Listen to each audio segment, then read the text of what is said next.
Halo, assalamualaikum teman-teman. Perkenalkan kami dari kelompok 1, yaitu Rifa'ah Baidawi Rafiat At-Tantawi. Pada kesempatan kali ini kami akan menjelaskan latar belakang dan banyak lagi tentang Rifa'ah Baidawi Rafiat At-Tantawi ini. Namun sebelum kita masuk ke inti videonya, ada baiknya jika kita berkenalan dengan anggota kelompok ini terlebih dahulu. Perkenalkan, yang pertama ada Kak Syuhaidah, yang kedua ada Kak Ayu Fitri Wahyuni, yang ketiga ada Kak Siti Nurhimah, dan yang terakhir ada Kak Atika Ayuni. Perkenalkan juga guru pengampu untuk tugas agama Islam pada kali ini, yaitu Pak Imam Hanafi SPDI. Teman-teman di sini udah ada yang tahu nggak sih siapa itu Rifa'ah Baidawi Rafiat At-Tantawi ini? Kalau gitu mari kita kupas tuntas siapa sih beliau ini. Nah, Rifa'ah Baidawi Rafiat At-Tantawi ini adalah seorang ulama, pemikir, dan cendekiawan asal Mesir yang lahir pada tahun 1801 di Tahta, sebuah kota kecil di Mesir Hulu. Beliau dikenal sebagai tokoh penting dalam sejarah modernisasi Islam, khususnya dalam bidang pendidikan dan penerjemahan ilmu pengetahuan barat ke dalam bahasa Arab. Ia menempuh pendidikan di Universitas Al-Azhar dan menguasai berbagai disiplin ilmu termasuk sastra Arab, hukum Islam, dan filsafat.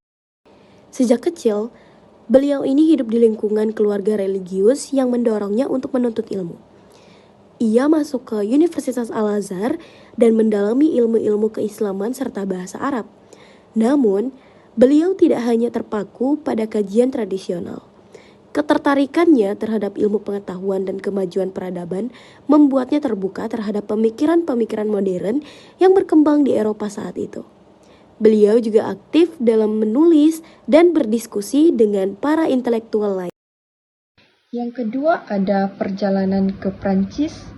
Pada tahun 1826, Rifa'ah dipilih untuk ikut dalam rombongan pelajar Mesir yang dikirim ke Prancis.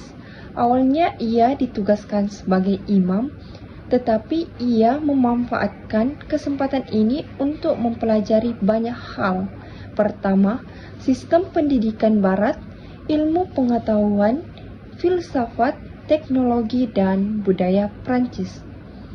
Pengalaman ini mengubah cara pandangan terhadap dunia Islam dan pentingnya pembaruan dalam pendidikan. Ia menuliskan pengalamannya dalam karya berjudul Tahlis Al-Ibris fi Tahis Paris, ringkasan emas dari Paris. Yang ketiga ada kontribusi beliau. Sekembalinya ke Mesir, Rifa'ah menjadi tokoh penting dalam upaya reformasi pendidikan. Ia mendirikan sekolah penerjemahan dan memperkenalkan kurikulum modern. Ia juga menyuarakan pentingnya pendidikan bagi perempuan dan perlunya membuka diri terhadap ilmu dari luar dunia Islam. Namun demikian, ia tetap berpegang pada nilai-nilai Islam dan mengajak masyarakat untuk menyeimbangkan antara tradisi keislaman dengan kemajuan zaman.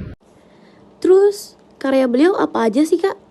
Nah, selain Tahlis Al-Ibris, Rifa'ah banyak menerjemahkan buku-buku dari bahasa Prancis ke dalam bahasa Arab, terutama dalam bidang ilmu pengetahuan, sejarah, dan hukum. Beliau juga menulis artikel dan buku tentang pemerintahan, masyarakat, dan pendidikan.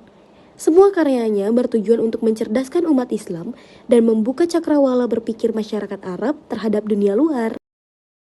Yang terakhir, apa warisan dan pengaruh beliau? Rifa'ah At-Tantawi dianggap sebagai pelopor gerakan Nahdah kebangkitan Arab, yaitu sebuah gerakan intelektual dan budaya yang mendorong reformasi dan pembaruan di dunia Islam. Pemikirannya memberi pengaruh besar pada generasi setelahnya, termasuk pada tokoh-tokoh reformis seperti Muhammad Abduh. Sampai saat ini, Rifa'ah dikenang sebagai perintis pendidikan modern di Mesir dan pelopor Islam yang terbuka terhadap ilmu pengetahuan tanpa kehilangan jati diri.